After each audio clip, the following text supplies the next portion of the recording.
Sur YouTube, le CTR, Click-Through Rate, taux de clic, mesure le pourcentage de personnes qui cliquent sur la vidéo après avoir vu une impression.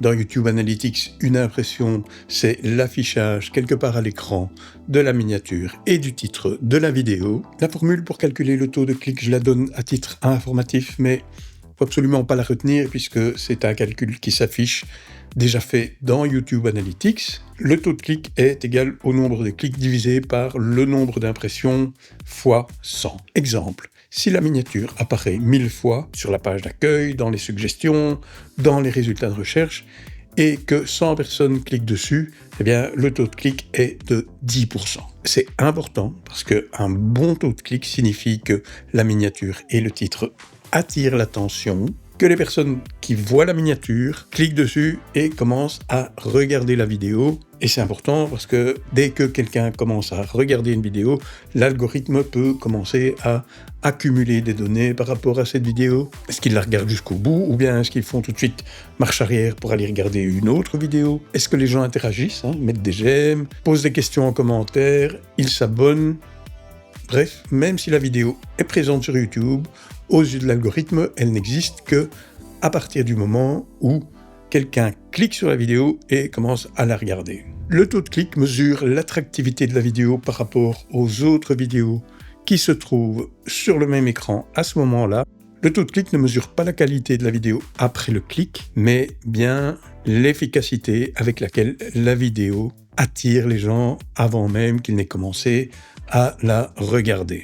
Le taux de clic est important tout au long de la durée de vie de la vidéo, mais il est crucial dès les premières 24 heures qui suivent la publication de la vidéo. Dès qu'on publie une vidéo, YouTube commence à la montrer à un petit échantillon de l'audience de la chaîne, l'audience des abonnés plus des recommandations. Si le taux de clic est élevé dès le départ, l'algorithme comprend que la vidéo est attractive et elle commence à élargir la diffusion, à la montrer à plus de monde, et ça fait un effet boule de neige. Un bon taux de clic est essentiel dans les premières heures qui suivent la publication, parce que plus de clics est égal à plus de vues est égal à plus de données de rétention et d'engagement. Si la rétention de la vidéo est bonne, la vidéo sera poussée sur la page d'accueil et dans les recommandations. YouTube compare le taux de clic et le temps de visionnage à ceux des autres vidéos présentes sur le même écran au même moment. Si les chiffres de ta vidéo sont meilleurs, eh bien, elle gagne sa place et la vidéo est proposée à plus de spectateurs.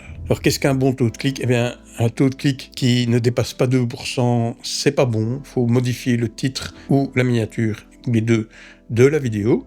La zone normale, selon la niche, c'est un taux de clic entre 4 et 10%. Et au-dessus de 10%, c'est excellent, mais c'est plus rare.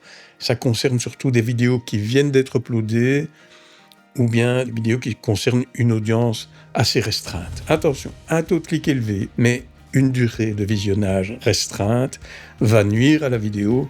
En effet, YouTube veut que les spectateurs regardent la vidéo le plus longtemps possible et non pas qu'ils se rendent compte qu'ils se sont fait avoir par une miniature trompeuse ou un titre qui ne tient pas ses promesses. C'est vraiment une question d'équilibre entre taux de clic et durée de visionnage. Dans YouTube Analytics, il y a en fait deux taux de clic, un pour chaque vidéo, c'est celui dont on vient de discuter, et l'autre, c'est un taux de clic global de la chaîne, c'est la moyenne des taux de clic de toutes les vidéos de la chaîne, avec des taux de clic qui pèsent plus lourd pour certaines vidéos que d'autres. C'est une vision, on va dire, globale. Ça sert à mesurer si le contenu de ta chaîne est attractif ou pas en général. Alors, comment est-ce qu'on peut augmenter ce taux de clic s'il n'est pas assez élevé? Faire des miniatures percutantes, des miniatures qui ressortent à l'écran quand on les compare aux autres, utiliser des couleurs contrastées, ajouter un texte court, 3 à 5 mots suffisent, met en avant une émotion forte sur le visage, surprise, joie,